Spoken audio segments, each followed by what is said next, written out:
Don't want anyone seeing my dirty laundry. Yeah, that is a nice Chiefs flag, man. I didn't know you had that over there. Oh yeah, I don't know why. I was like, I think I bought it during COVID when I was bored on eBay. I was like, I this is gonna come in handy. Did you buy that I, and the don't tread on me flag? I mean, you can buy any flags that you want. There's no rules against it. You don't even have to support the shit. So, That's true. Yeah, that's, So that's I true. so I have like Blue Lives Matter and Uh-huh. Thin red line. Actually, Thin Red. thin red lines are actually fine. I think like you think about how either the two or three, if you want to count like paramedics. Well, I guess they're not really publicly funded, but anyway, between cops and firefighters, no one hates firefighters. Like when a firefighter shows up, they they're usually there to help someone. Like they're there to save lives, right? That's really interesting because like a about a week ago, I think I saw someone die right outside my apartment. What? Yeah, first thing in the morning, I could hear some of my neighbors across the street talking about talking about a heart attack basically. And so I was like, well, shit, I got to wake up and see what's going on. Huh? And there was a big guy out there who they had stretched out on the ground to do heart palpitations on, and the fire department had arrived first, obviously, and we're doing the work, and the cops were there. They weren't even stopping traffic properly. They were just standing there talking to each other, like not, it was just like you you kind of see sometimes why people like firemen. Uh huh. Like it's just like sometimes I think police can be a little arrogant. Like maybe they're like, oh, we don't want to have to direct traffic or solve the problem here. We're just going to stand around and um, so it just felt really direct. Or it's like, oh, the fire department, they're getting this guy out of here. They're getting him down to the hospital. Maybe he's dead. Maybe he's not. But Okay. the rest of it was no sense of urgency, and that's like, as a civilian, you see it and you're like, okay, that's reality. Yeah. Yeah. Wow. Wow. Uh. All right. Well, that's pretty crazy. But yeah, it's like a firefighter doesn't go around like giving people tickets. You know what I'm saying? Um. Oh, exactly. Yeah, nobody wants and I wasn't even relaying that story like it's shocking. It's just like, yeah, nobody wants uh to deal with authority. Uh. Period. Um. So before we continue, I just want to let you know. So I caught a cold Saturday. Okay. Yeah. So I'm on some Dayquil. Been sleeping all weekend. I'm not prepared for anything. Hell Um. yeah. So I'm going to go off the dome, which isn't too different from the way I usually do this. Uh, but if I seem a little down or low energy or whatever, it's because I'm like trying to keep the cough in my lungs up. Oh yeah. Well, I'm sorry you're feeling ill, and if you need to throw in the towel, um, you're welcome to it. Just let me know. But we got this. An hour seems reasonable. I think we can hit a few things. Yeah, Um, I can live. I can get through it. yeah, and then for when the game's on, you don't have to do anything because it's going to be worthless. Yeah. Well, speaking of, I guess now is a good time to talk about our thing. First off, do you want to introduce yourself to the audience, our seven viewers? Oh yeah, I'd be happy to. My name is John. I know Alvin from work, two different workplaces. Maybe we'll touch on that. Uh, but Wait, but yeah, they both were, but one's extra interesting. that one's extra saucy and interesting, Yeah. and actually newsworthy. But yeah, I like talking to Alvin. And I'm happy to be here amongst the greats. Oh, too kind. I got my ginger ale here too. The kind of the one thing about being sick is like you can't ever get comfortable. You're too hot. You're too cold. You can't drink. I mean, water tastes like ass. So I got my ginger ale, which Yeah. I don't know if you did. Did you grow up in a house where if you were sick, they told you to drink ginger ale? It was 7 Up usually, I you got 7 Up know. as well. Yeah, yeah, or especially if you were nauseous, and I sometimes it worked. But it's like the reason why I would get sick and have to drink 7 Up as a child was different than being hungover as a young adult and having to drink it and being like, this isn't gonna work all day. But you know, neither Right. here nor Listen, I do my own research. I don't trust pharma. I treat my cold cold with ginger ale. there. Well, I mean, you just got to burn it out with the ginger root. It's Yeah. just yeah. Okay, so yeah, we used to work together. Excuse me. Oh God. Okay. Yeah, we used to work together, and you are now a what did we say 5 year Chiefs fan? Yeah, I started. Yeah, my Chiefs introduction was like, okay, we were working together, and I got, um, I don't know, I just got this inkling. I'm like, yeah, I want to watch the NFL this year. I don't know why. I come from a gay liberal background. Um, Let's no, start. no, I mean, I wasn't. My dad loves football, but it never stuck with me because I was trying to be a rebel all the Okay. time. He's a big Green Bay Packers fan, and so I Hey, thought, you know what? granddad. Yeah, I thought, what the hell? I'll watch the Chiefs. I used to live in Kansas City. It's beautiful. I think Travis Kelce said to Taylor that Kansas City is like Nashville after the apocalypse or something like that. Uh-huh. And so I was like, I'll follow this team, and uh, you were excited about Mahomes. Yeah. I think everyone was. He was like the new Jordan or Yeah. something. And fuck it, and so yeah, the first three seasons of watching the Chiefs were like, I don't know, it was like smoking crack or something. I was just like, this is fun. Yeah. There's like big peaks, low valleys, and so but I wasn't exposed to whatever the Chiefs were before Mahomes was Yeah. there. So I still feel like I'm part of the Swifties, even though I've been around longer. Oh God. Oh, God. Yeah, Yeah. I wouldn't compare yourself to me. You've been around far too long for that. But I mean, you are a Houston fan, right? Yeah. Yeah. Yeah. Um.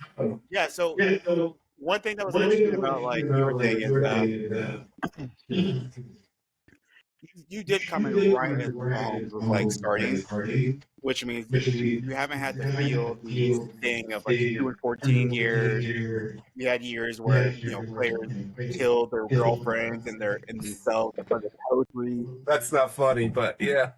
Yeah, it's just like damn, you just get like a real snake bit. Like having coaches that you thought were going to be like. There was a time when we had plucked basically not every, but like a few players, like a GM from the Patriots, and we're thinking like, oh yeah, we're going to do this like we're going to be the Patriots of the Midwest, and just like failed, just all of our like we had years where not a single wide receiver caught a touchdown. Can you Oh believe that? no. Can you believe like not a single one? And every time one got close, they'd like trip like on the goal line. And it was just like it just felt like really snake bit. So by the time Mahomes came, we're a group of people that are just like we don't even know how to like be happy. You know what I mean? Like we're just like it was a dream. It was a dream to see what he did his first year, and then the second, almost get to Super Bowl his first year. Second year, get there and win it, I believe. Yeah. Um, yeah. So it's just crazy that you picked the perfect time to come in. Yeah, yeah, I mean, for sure. And um I mean, and it's fun being part of the online kingdom too. Like, I haven't been to a game yet.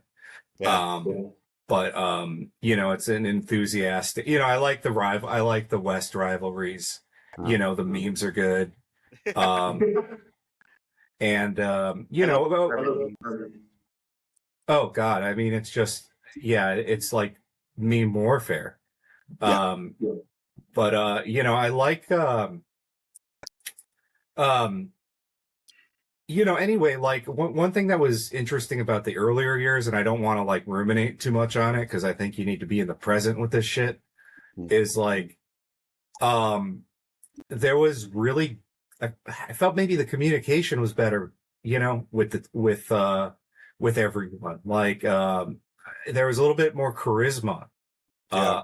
uh on the team, and right now it's just we have Rice and Pacheco and Watson and and Kelsey, who's who knows how long he's going to be around for, but it's like it's not enough. It's like the NFL is trying to make the Chiefs a superstar blowout commercial team, but you know, we don't. It's not like balanced and interesting like when what's his name was on the defense, the Honey Badger. It's like that guy was like he was like controversial and crazy, and like I know why and when people have to leave, but it's like I just felt like this year was more about like here's a bunch of guys who are who may or may not catch the fucking ball, you know, and you know defense was awesome, and sometimes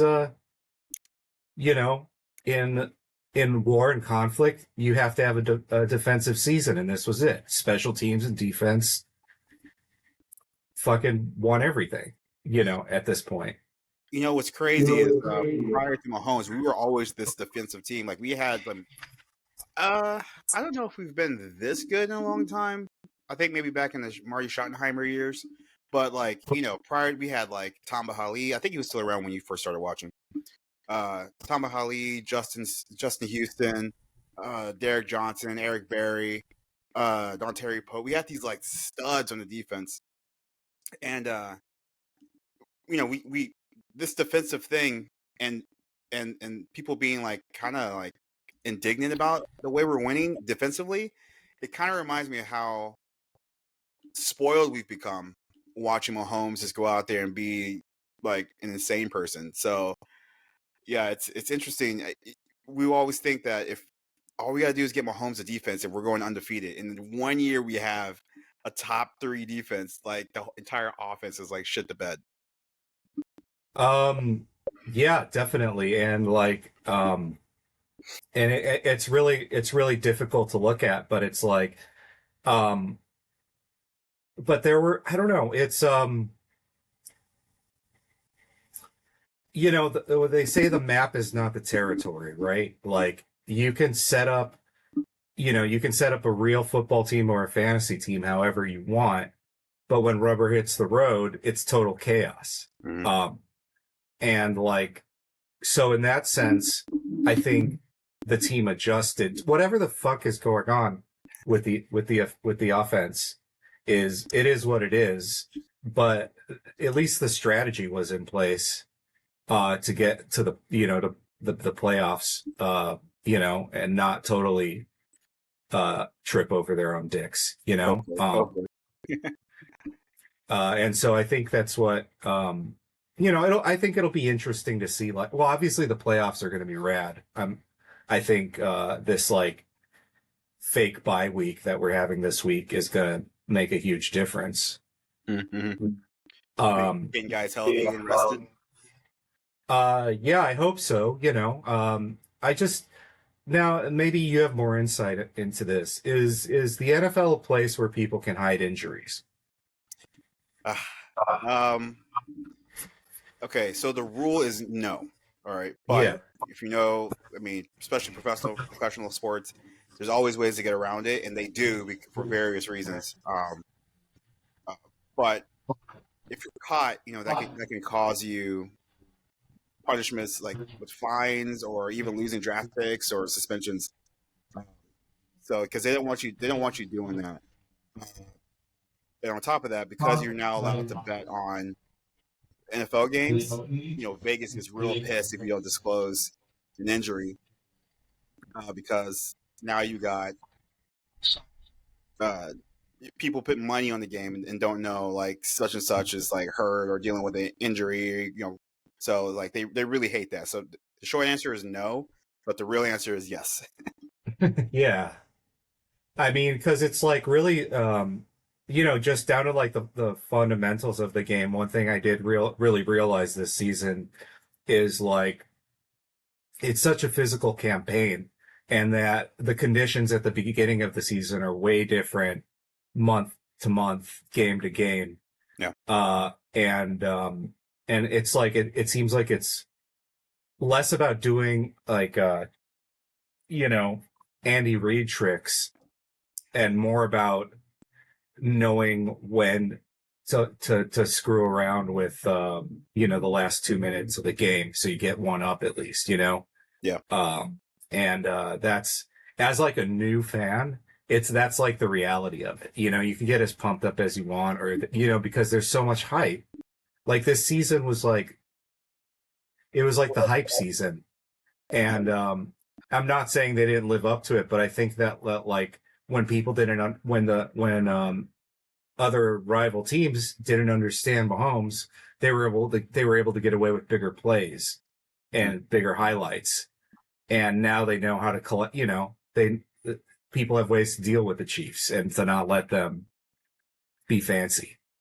Well, the first move is always to get rid of Kelsey. Like you'll see teams Yeah. double and triple team him, and they're like the idea being, well, if you can stop Travis Kelsey, you can slow down the Chiefs offense, which is like, yeah, I guess you can say that. But we had like, so one thing that I think is crazy is that guys like MVS and Kadarius Toney and like even Watson to a degree, it's like they were never all that great, aside from Tony, who's young and has like great potential.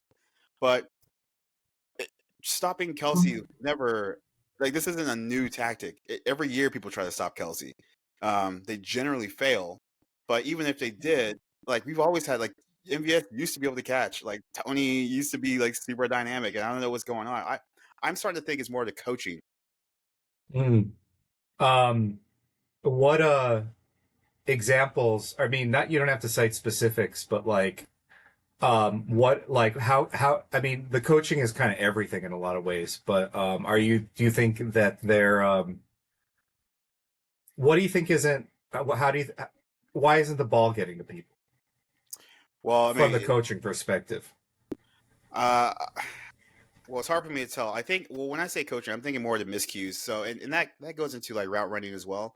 But like, think about like Kadarius Toney being offsides in the Bills game, right? Like everyone Oh knows God. when Yeah. if you've played, Pop Warner, junior league, high school, anywhere, the first thing you do as a wide receiver after you line up, you point to the ref and you ask him, "Are you onside?" And they give you either yes or tell you that they'll do one of these, like, back up or whatever, or give you like a thumbs up, like you're good. And just these like small things aren't being done. Like just the fundamentals, I guess, is the colloquial term. Oh yeah. Getting the fundamentals down. So there's that, but it's also just, okay, well, if you're running a route and you notice that the defense is in a cover two or whatever, and you're supposed to find a soft spot in the zone. Um, you're supposed to sit there, wait for the ball. Well, sometimes depending on the play, there's different options. And I guess you're just not on the same page, like Mahomes and whatever receiver, they're not on the same page. But that's something that's like, okay, well, that's annoying, but it happens. But like on top of that, just the drops, man. We've just been dropping balls, which is another fundamental thing. These guys just they can't line up right. They can't catch the ball. Yeah. And so do you see like philosophically, do you think that the team is going to go forward with these problem players, or do you think they're like and kind of refine them a little bit, or do you think it's just going to be I mean, do you see them doing a purge or something? Well, Um, I trust Probably them both. both, I guess. Yeah, they're always churning the roster, and it is clear. Like, um, was it the year after we lost to the Bucks in the Super Bowl because our offensive line was decimated? Veach went out and signed all these linemen and revamped the offensive line. Now it's still not very good, but it's better than it was before, surely. Especially with you got Creed Humphrey, he's a stud.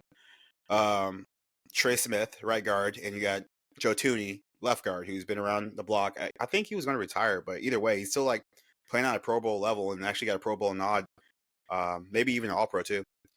But that was, he did that 1 year. Then the next year, we were having problems with the defense. He gets all these defensive backs, which is how we got Trent McDuffie, um, Jalen Watson, uh, Cook. Like, he's been revamping these people on defense for a long time, which is why the defense has been so good now.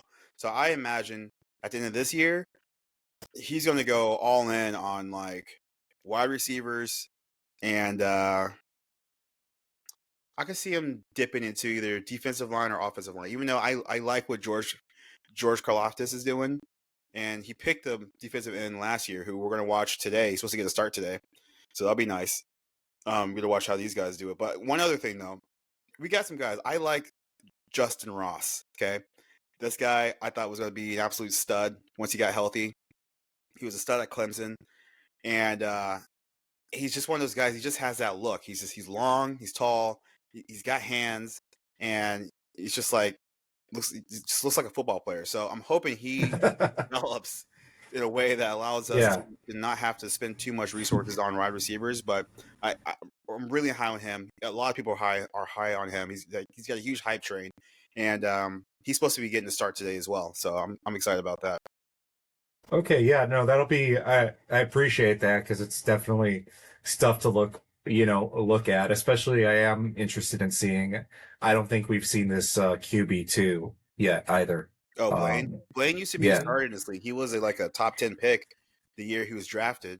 I think he played for the Jaguars, and I want to say he actually took the Jaguars to a AFC Championship game. They lost, and the wheels fell off on that franchise for them right afterwards. So he got cut and kind of busted out. Okay, cool. Cool, interesting. Yeah. And and of course, yeah, the season's over, right? And we got through it, and it was, you know, yeah, I felt like as like a I don't know, as like a kind of a Mahomes era fan, I felt like when like the lineup controversy, things felt a little sour during the season. Like everybody was pissed off online at this, that, and the other thing, and it was Oh just yeah. like I kind of felt like not embarrassed to be a fan because I'm a fan and I'll tune in and watch the games, Mhm. but it's like the attitude just fucking sucked. Like like where it was just like everybody knew something was wrong, but it was just like I don't know. There was a lot of anger on the sidelines too, Yeah. where it's just like, you guys are, at the end of the day, you guys are like pulling huge checks out of your asses. And it's just like, I think for the sake of the fans, like you just want to see a little maturity from these like, blockbuster players, and obviously you want to see wins before that. But like, I don't know. Like, that's why, I kind of am looking forward to see some of like a better spirit, for the playoffs and like, just let's have fun. It's a fun game. Are you saying that you don't like watching Travis Kelce slam his helmet? Yeah. What about, I mean, it's just like, and that's like it's like, I think it's fine that Taylor's been at the games, whatever. Kansas City Um, Chiefs. oh my God. But it's just like, I don't know. It's like, it's just another kind of pressure out there, where it's like, because part of me still thinks that maybe she's around, like their publicist set up a bunch of shit, and it's like they're I just don't want them banking on Chiefs wins to like to bring up the profile of the NFL for white women. Yeah. It's like I like that's just I mean that's just the politics on the side of it or whatever, but it's like I don't I don't tune in for that, and I don't think a lot of people do. But it's like they're trying to get away from I don't know, like they're trying to be important again. Let me ask you: do you think the relationship is set up between Travis and Taylor through like agents to improve to up profiles? Um, you know what? I'm gonna say this for the sake of the season. Uh, I hope that they're in love. I hope that it works out for them. I hope she gives him babies. Man, those And babies would be enormous. I know, yeah, yeah, maybe they would get a surrogate or something, but Poor surrogate, have her damn pelvis shattered. yeah. Like I'm just saying, if it's real, I want it to be real, but I wouldn't be surprised at all if it was just a a contract between the NFL, Swift, Kelsey, Brittany Mahomes, Patrick Mahomes. Like Ugh. to put these, it's like trying to do that. Like I don't like these like I don't know. I mean, it's like it just people are really playing off the Swift and Britney relationship, and it's like it just feels like white supremacy to me. Like I'm just like looking in the box, and it's like they keep cutting away from the stadium with like hundreds of thousands of people in it. These giggly dumbass girls, and I'm like, the Swifties are gonna come after me or whatever. But it's Oh my like god. it's just there's something weird about it, man. Like I don't know. It's just like um I don't know. I'll back off from that line of thought, but it's just like I don't know. Sometimes looking at like the Chiefs ownership too, like it's just like these Johnson County emperors. Yeah, yeah. Yeah. Wasp. Like yeah, they all kind of have that like non-denominational Christian look. Um and I'll leave it at that. I'm just like I've know where I'm going with it, but it's just like I like the sport. I like the physicality of it. I like my when getting my blood rate going, but like the hype, it just you're never gonna get away from it. But it's like it's just this year especially, it was like ridiculous. Yeah, well, Yeah. damn, that's pretty hilarious. Because just real quick, Clark Hunt is married to like a former Miss USA or something like that, and they have a daughter who's like hot, right? And Yeah. like just a beautiful family, and it's just like, man, like you're this, and you're like super rich, you have this team, and you're like palling around with Taylor Swift. Like, think about that sort of lifestyle. Um, but to kind of back it up a little bit, it's like the the anger on the sideline is like, okay, we have these super high expectations, especially on the offense, where we're supposed to be a top three offense, if not number one. And the gambit this year was that Mahomes is so great, he's going to elevate these talents around him, and we don't need to spend a bunch of money on wide receiver help or running backs or whatever. Even though Pacheco has been a stud, so it's like that doesn't count. But you don't have to put a bunch of pieces around him. He should be able to elevate. And the fact that it hasn't happened to the point that we would want it to be, I see the frustration on the sidelines. I see the frustration with the fans who are, I mean, to be straight with you, we're just spoiled. Like my brother-in-law was talking about how he's a Raiders fan. I think I told you this, right? Uh-huh. Okay. So, I went back to Vegas for Christmas and I'm hanging out, and we have this conversation every time where it's like, yeah, I can't stand Chiefs fans because every time something goes wrong, you guys are wanting to like fire everyone in the building. And I couldn't say anything because he's like, it's true. Like, we're not doing as well as we want to do on offense, but we're still a top 10 unit, which is fine, especially when you have a top three defense. And I mean, we draft really well, and we have a really good team, a team that could still win a Super Bowl. And because we're not as good as we thought we were going to be, we got people online talking about like maybe it's time to get rid of Reed. Maybe Brett Veach is like not as good as he should be. fire this person, that person. This is like, yo, like calm down, So we're just like spoiled brats. Yeah, that makes a lot of sense because, like, even though, you know, the narrative I feel like since Mahomes started was like a changing royalty, and so, and like, From Brady to him. yeah, well, like bring like that it was going to be him, or I think there was also like probably like Bills, Bengals, a few other teams that are like Philly, you know like like who's going to be the face of the NFL next, Right. and when it's like when all the advertisers take their bets on one team and they end up looking foolish or undercocked, Yeah.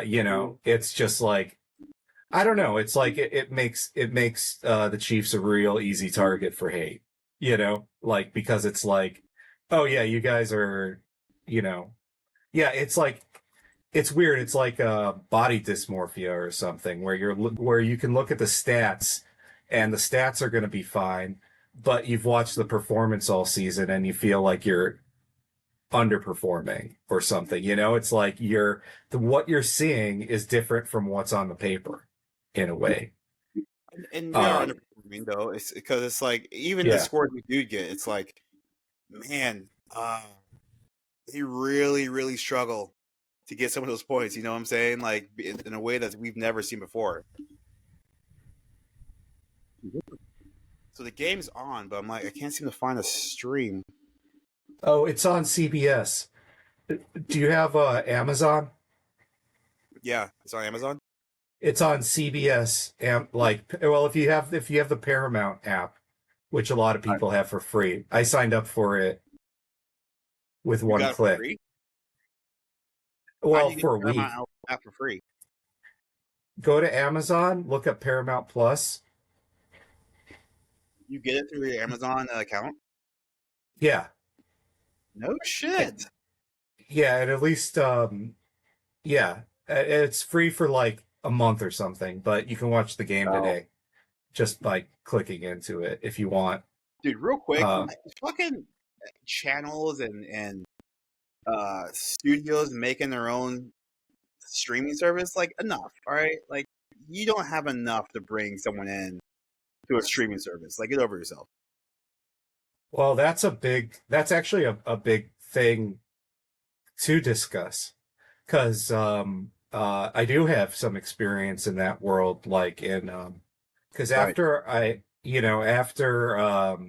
the past 2 years, I've been doing a bit of like motion graphics and flat graphics for um, one major motion picture studio, very controversial, Warner Brothers. But What's and controversial then I about that? work. Oh, like they've been they're changing the industry, and I could get into that. I don't know how much of that you like are have been exposed to or whatever. Like None. basically so about 2 years ago, right before I guess right around COVID, I don't have the chronology right. I started working for Warner Brothers as like a freelance graphic designer. They weren't hiring full timers, but I was doing a lot of stuff for HBO Max, Okay. which at the time, if you asked anybody, it was the best streaming platform. They had the most content. It had all the HBO stuff. It was very like well regarded by customers. People were happy to pay $10 to get all Okay. this shit. And but they were in the middle of a merger where Discovery Channel bought or merged with Warner Brothers, and so they had a new CEO, David Zaslav, who's basically like a hatchet man, where he comes in, he looks at the spreadsheets, sees where the money's going, cancels production of movies, cancels shows, kind of turns the company on its head, just in order to like basically get its books in the red or Right. in the The black. get its books right. Yeah. And so now they've they've fired like, I mean, the company is like running on a skeleton crew right now, and I don't think they've rehired a lot of people. Okay. Uh, but they're looking now to absorb Paramount, uh, kind of who's also doing streaming, and it's like I think they're going to do the same thing too. They're like this, all the people who invested in streaming are getting hosed right now, and like they're getting bought and downsized, and so when you're buying these companies, you're not buying the people who work there. You're just buying like their intellectual property. Yeah. Um, and so yeah, it's interesting to see the way streaming is kind of failing in a lot of ways. There was a bubble and now it's not really generating money that well. Oh yeah, Um, major buggers. Just because like they saw what Netflix was doing and they were like killing it. Um, we you were still at Ketchum when they built that Netflix building, right, across the street. oh yeah, yeah, So like they invest all this money over there, and they have another building right next to it. We got some friends that work there now, or used to actually. But like watching it explode to now being like, okay, you kind of oversaturate the market with your like insane, uh, like spreading out of like content amongst like 50 different platforms. Like it's just too much. yeah. It's too confusing, and most of it is. And here's the thing: this is one area of speculation that I have is I feel like platforms like YouTube and TikTok are murdering traditional entertainment. I think a lot of young people aren't watching shows and movies the way they used to because they're really involved in their online universes, you Yeah. know? Like and I think and that's affecting, and I think maybe people will like shows and movies less in the future. And like, even like me, I'm a middle-aged guy. Uh, I didn't really grow up with computers or the internet. Uh, Um, I watch I watch mostly YouTube because it's like, because, they do censorship, but it's mostly a free speech platform. But it's like, I don't feel like I can pick YouTube shows that I don't feel insult my intelligence. Whereas if I turn on cable news, like, well, who are they talking to? They're not giving me information I care about. yeah. Or they're sucking Washington's dicks. And it's like I'd rather get like I'd rather watch a show that's like some dipshit uh uh reading the news out of his like home studio and Okay. like commenting on it, and like getting, not treating them as an expert or something, but at least you get a sense of humor with it. At least you get some commentary that's like, or people like say like being as honest as they can be about international conflict. Like if you're getting international war news from the American media, you're Oh. fucked. Yeah. Like the news you're getting is a week late, 3 days late. It's heavily edited to favor our Western allies, Mhm. and yeah, I don't want to be lied to like this. I would rather pick my news from, and this is contentious, I would rather get my news from a few different places that are different. And I understand bias, I understand propaganda, but at least like where there's actual, I don't know, where they don't sugarcoat things, I guess. Yeah, that's one thing Um, about like media. It's like they sanitize it in a way that if we're being charitable, they sanitize it in a way that makes it broadly acceptable. Amongst the masses. But if we're being real about it, they sanitize in a way that, like you said, it's to uh, toe the line with like the government and whatever, and like make sure that we're not saying anything too controversial or going against the establishment narrative. Now, It's not to say everything the establishment says is wrong, but there's certainly lies by omission. Yeah, like huge omissions. You Mm. know, like they don't trust people in America to be able to understand and interpret history. Yeah. They don't, it's like they'll give you bits and pieces, but it's more for like, it's not to trust you with it. It's like they want you to have the framework of how to understand instead of like, and so what happens in the long run is if you're getting shitty knowledge from the networks and from newspapers, if you're getting omitted, omitted lies, Mhm. eventually when you figure out they've been omitting things, you're like, what else are they omitting? Right. And that's where you get like shit like QAnon, which isn't as big this year or whatever, like where it's like, so you have people who are like, well, if A and B were lies, then C, D, E, and F must also be lies. Yeah. Yeah. And so they get carried away with complete shit. And, maybe it's calculated for disinformation reasons, but yeah, it's a weird it's a weird atmosphere.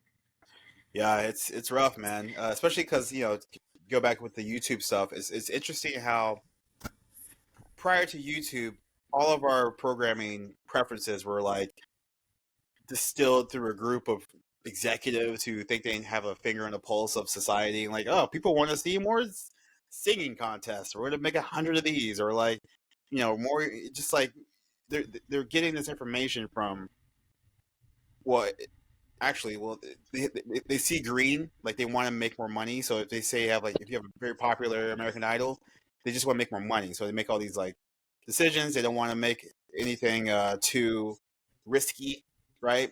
So they do all this stuff, and you never get anything new. But when YouTube came around, all of a sudden you have all these people making all this content, and you get to see like really what people are gravitating towards.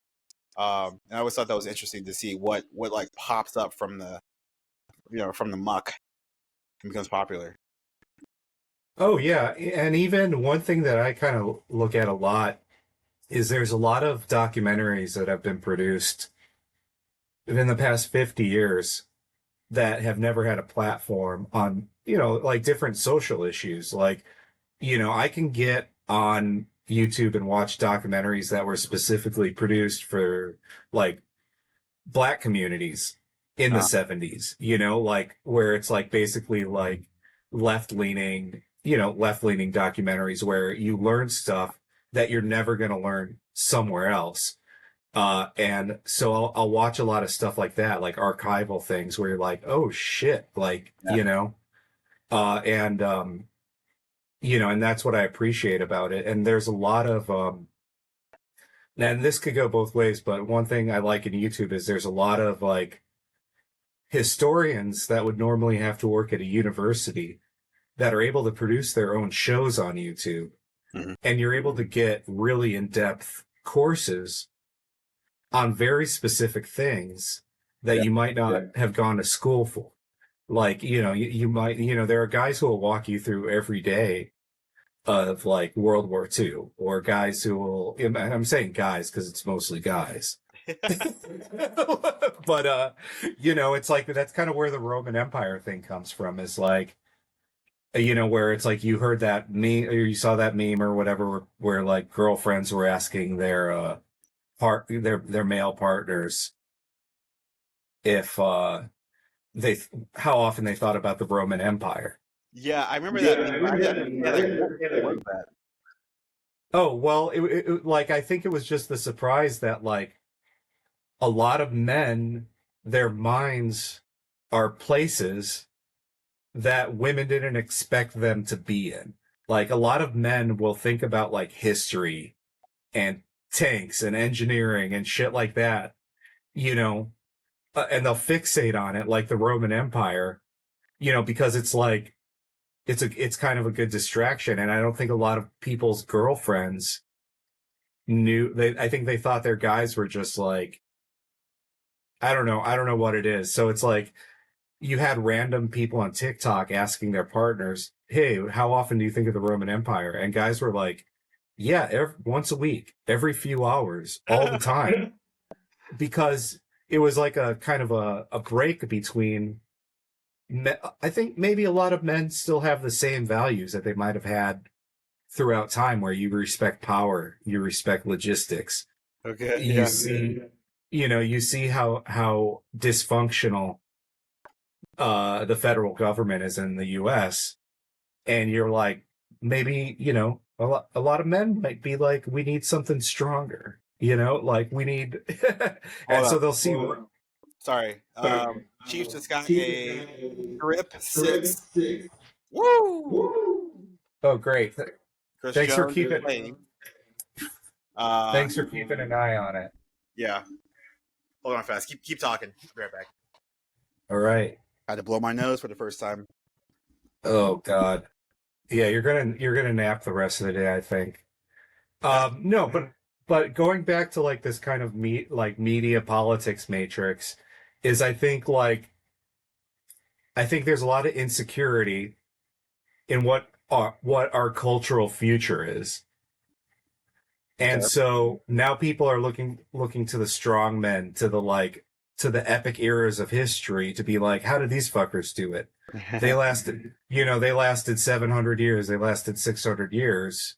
What are we doing wrong? And I don't necessarily think, and I'm not saying that that's a healthy trend, because I think it can, you might end up with either a real strongman or a fake strongman as a leader. Uh, And yeah, and that's not always a good idea.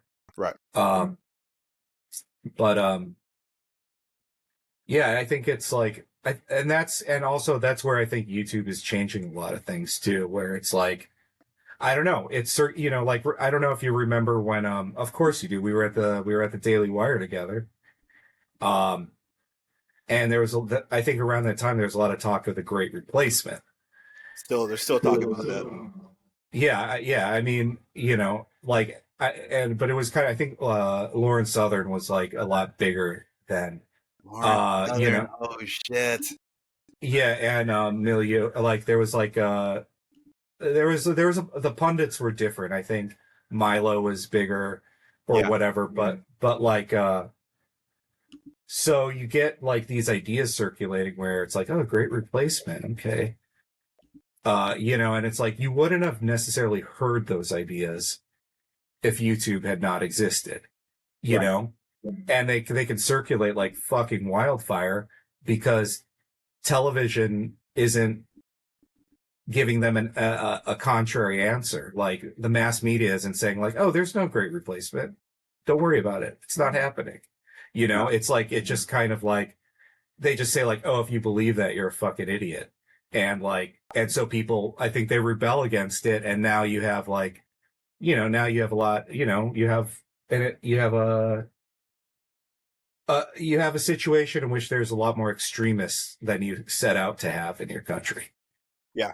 Yeah. There's a certain amount of like, and maybe because again, to be charitable to the media, it's like you don't have a lot of time to like eat down all these conspiracies or whatever. But now that we have YouTube, there's people out there that are willing to like put in the work and do something other than they say, "Oh, you're an idiot if you believe this thing or that thing." So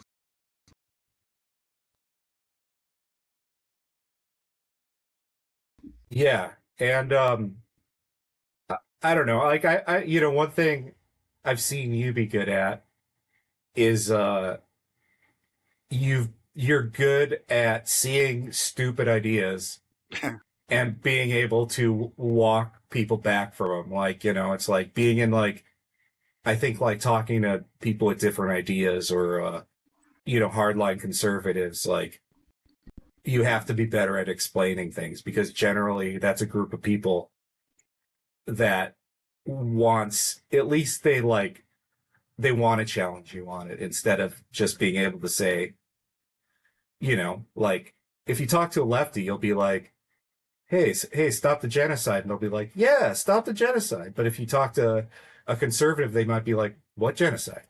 What are you talking about? This is the facts on the ground." You know what I mean? You'll get like different. It's like weird getting different takes on things, but That was one of the fun things about working at the Daily Wire was that, I'd be in there talking to like Michael Knowles or whoever, and we'd get into like a conversation about whatever was going on at the time, and we'd have some really good conversations. But another thing was like we were talking to. I remember I went to. Do you remember ex-boyfriend? yeah, I mean, not he. I knew of him. Okay. We would talk He all the time. He would love, like, he couldn't wait to get his teeth in me. Whenever we'd run into each other at a party or something, he'd be like, just on it, ready to debate me on some shit. hell And, yeah. it'd be fun. But, like, I feel like half the time, it'd be like, okay, dude, like, you're not going to win this. And I feel like I might have changed a little bit of his mind at the moment, but, it is kind of hard to deal with conservative because you're not going to unwrap someone. You're not going to get them to change their mind on something like in one day. It's going to take a dogged effort No. over time. But one thing I've noticed about myself, though, is that I feel like I'm losing patience. And I've been reading this book. Let me see here. It's over here. Radicals. Saul Alinsky. Oh, yeah, Yeah. that's a heavy hitter. Yeah, I've been reading it, and I have some disagreements with it. But one thing it talks about is just like being able to talk to people you don't agree with, which I do regularly, but doing it in a way that's like not uh, disrespectful, I guess. Which is maybe there was a time when you could do that, where you could talk to someone and kind of like ease them down. But we're getting kind of off the rails with a lot of situations, and like I just don't have the patience for people that are going to talk about like vaccine conspiracies or just like QAnon shit. Like I feel like this book is not. It wasn't built for today's times. You know what I mean?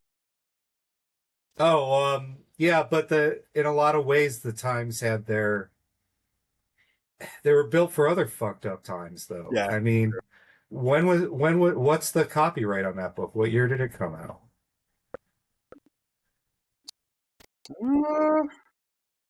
1971. Okay, so what was going on in 1971, right? Like Then we you had had a uppity huge blacks trying to get their rights. Recently got their rights. sure. Yeah, very, very recently, like they were, I mean, in a lot of ways, blacks were recently granted humanhood, Yeah. by the law, incrementally. And like, um, there was also, I think, a lot of disappointment in the like hippie movement, they hadn't reached their goals at the time. Vietnam was still going on. Even people who were considered radicals in the left were showing signs of failure at the time. There was a lot of domestic terrorism. There was a lot more bombing in the U.S.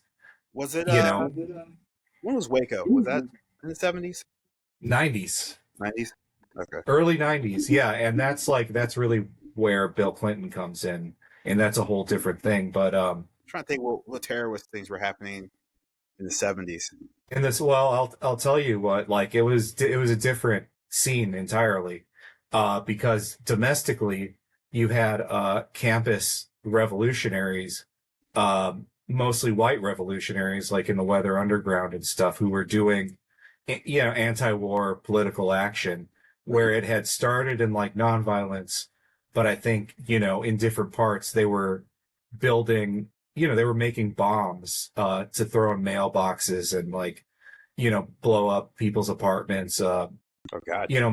My dad was he had revolutionary friends in that era. They blew up a campus building in Whoa. Madison. So there was a lot of terrorism on top of all the Middle Eastern terrorism that had really started going heavily because of international conflict in the 70s. Oh shit. So, and the Cold War was still going on. So there were a lot of, he was writing for a different time, But in his time, the newspapers were a little bit more honest, I think, or a little bit more academic, Uh-huh. and they didn't have 24-hour cable news. Well, Um, that's a big thing. Yeah. but they had, I mean, what their own version of. I feel like I'm mansplaining things here, but like, I, I, you know, it's Liberal. yeah. I mean, it's like no, that was just a big thing with my like boomer parents. You know, it was like they were part of the counterculture, and so that it's like a huge. I don't know. I think it's a really like huge period of time. Um, that and so but and they had their own bigots at the time, obviously. Joe Biden. I mean, who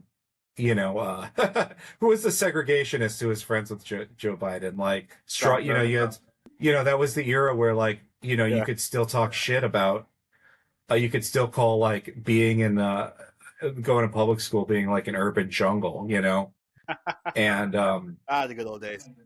yeah, I don't know. It's just it's it's like, okay, well, first I'm looking at the clock and I know you said you only wanted to record an hour. Oh, we got But do 5 you want minutes. to yeah. So, I mean, I think that a lot of the same problems that were going on then now never ended. They're still going on, especially with international stuff. And I feel like Americans, um, I don't know. I don't really know how unique our situation is now, other than if any of our politicians fuck up real bad this year, we risk, I don't want to say nuclear annihilation, but like Cool. military escalation Starting that, on the table. yeah, that's certainly on the table. The reality is, and I think this is, the notion of civilization is something that can be undone.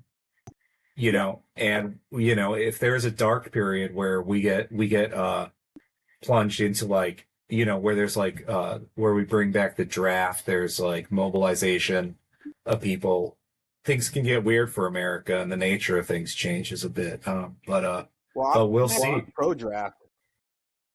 Yeah, There's I a wasn't saying I was against it. Yeah. there's an argument to be made that getting rid of the draft killed the anti-war movement in America. In fact, Nixon and his administration made a point, like they were explicit in saying that if we get rid of the draft, we won't have as many anti-war whites in the country, basically being a thorn in the side. When it comes to our military fixation. Mhm. Yeah, I mean, obviously the draft and any kind of like conscription makes sure that you're not just sending one social or racial group out to fight. Yeah, it's like it's humane. They And would it and anyway. I it mean, you got someone like Trump who yeah. like dodged the draft because he was too, it's Yeah. they're still sitting the poorest amongst us. Um yeah, I mean that's kind of a thing where in most countries, like first of all, America is like a giant military base to begin with, where it's like we don't need to have a standing army at all times to guard our borders, Right. because we have oceans. The only border that is critical is like the southern border, and that's a whole nother issue, but we don't need a standing army to guard it. Like if you're in France or Sweden or Finland, I think there's compulsory military service for everybody, Yeah. because you never know when you have to fuck up some Russians, I guess. You know. Every now and then you got to fuck up the Russians, apparently. I mean, but they, you put, yeah, you don't poke a bear, but anyway, like, yeah, I think it's like a critical time, but it's like one thing that I like talking to you about, at least, is the domestic stuff, because I feel like you kind of like do you're you you're a socialist, but I'm you're not not socialist. dumb about it. I Like, actually, I'm not a socialist. I'm actually, well, social democrat. I believe in the tenets of capitalism. I just think it's the way we do it is real dumb. Okay. Yeah, I mean, it, you know, but to somebody who's more of a political absolutist, you would be just a socialist, Oh yeah, without the Democrat attachment.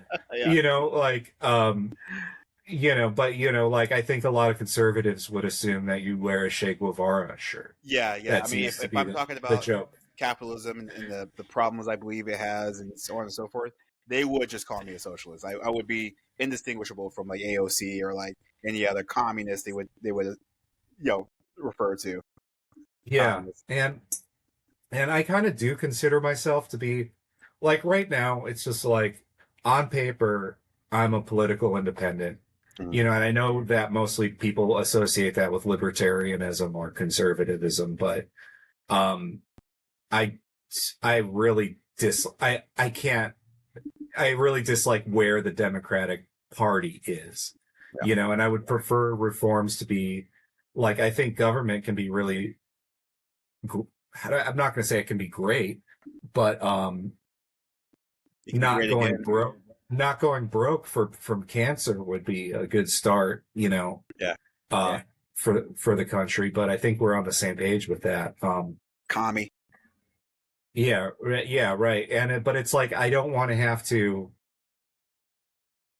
Yeah, it's just I'm just so bummed out that it's like the current Democratic Party. They just seem like they seem like middle management idiots. Like they're just I mean like and I don't I'm not going to say I'm smarter than them because they have better degrees or whatever, but it's like I don't I don't feel good supporting Yeah, and like and so I think that a lot of people are in the same place, but I also think it's a complete mistake to be like fuck the Democrats, I'm gonna vote for Trump because I'm angry, yeah, because like okay, well then you're even more voting against your own interests because it's just gonna be a revenge trip, or he's gonna be it's like he likes to pretend that he's hyper competent, but he surrounds himself with like Rudy Giuliani,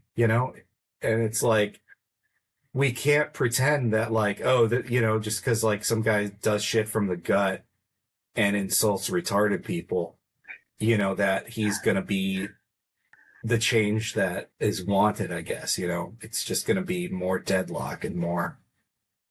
And anyway, that's I don't want to end things on a pessimistic thing, but it's like you know if I'm interested in learning more about who's worth, like in terms of going into the election season, who are you going to be watching on YouTube or otherwise? you mean like like commentators or like Yeah, what? commentators, like who, like I don't want to say like a candidate because it's like the candidates right now are kind of a clown show, but uh in terms of like what information are you valuing the most? I mean, as far as I'm concerned, this whole thing is it's kind of a wash. Now, Mhm. obviously, just as you said, as someone that is a lefty, Democrats are typically better than Republicans. But I think there's this little bit of what I call emotional voting. But you're right; people get like real pissed at the Democrats and go, well, "I'm going to vote for Republicans instead." And it's like, okay, well, you're just a reactionary actor. Um, but I don't know what we're going to do this year, man, because it's like you got Joe Biden and the Democrats like not wanting to do primaries. Like I think they shut down a primary in Florida. They shut down a primary in North Carolina. So they're not even having primary elections there. So it's anti-democratic, which I'm totally against.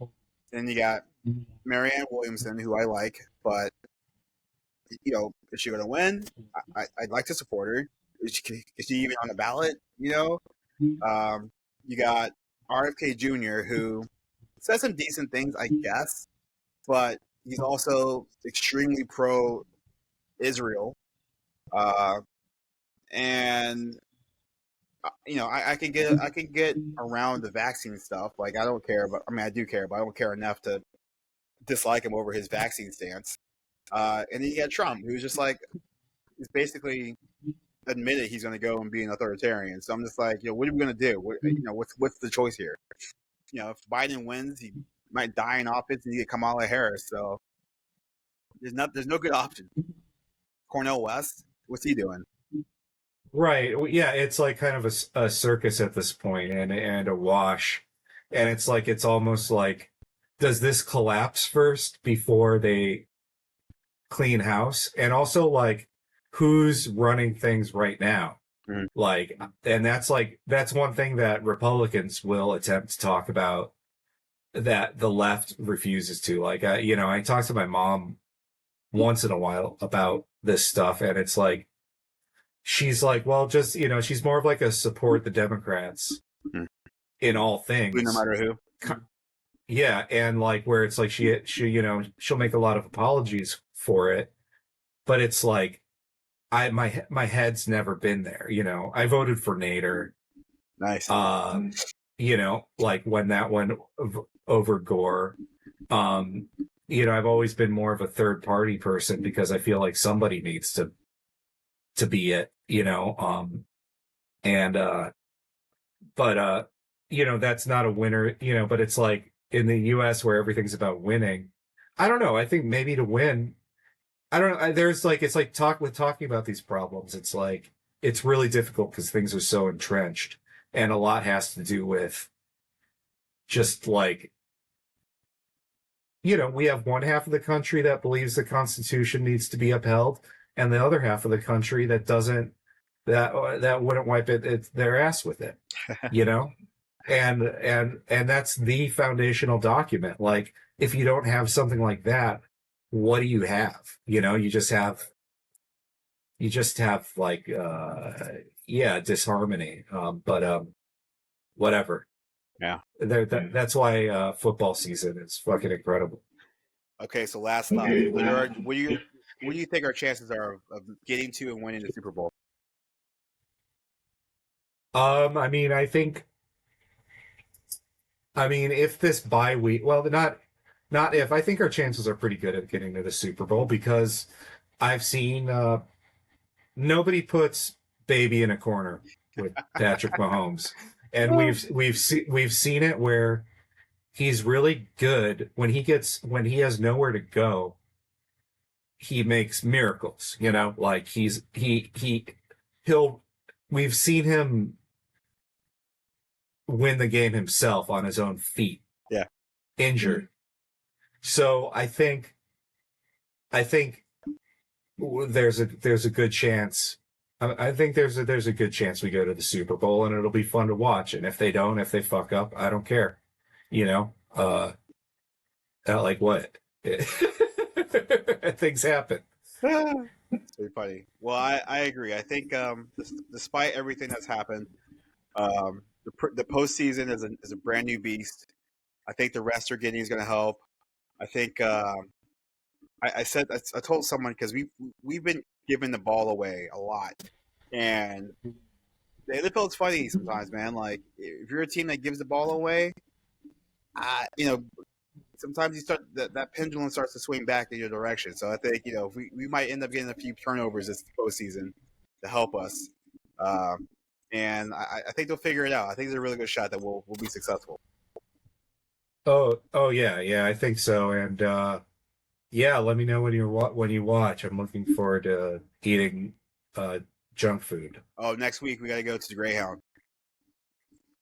Awesome. So. Wait, I guess do we have to wait to see who they're playing? I mean we do, but we're still. I mean, we're playing this week, so I don't know if it's gonna be Saturday or Sunday, but definitely got to get it asked about it. So I imagine what we'll do. Everybody. Hell yeah, so. That sounds great. Well, I'll let you go. Rest up. Thanks for having me on, and I look forward to seeing this out there. Oh yeah, so we're gonna get you on more often, but this was fun. So, all right, man, I'm gonna try and lay down some. Yeah, feel better. All right. Bye bye.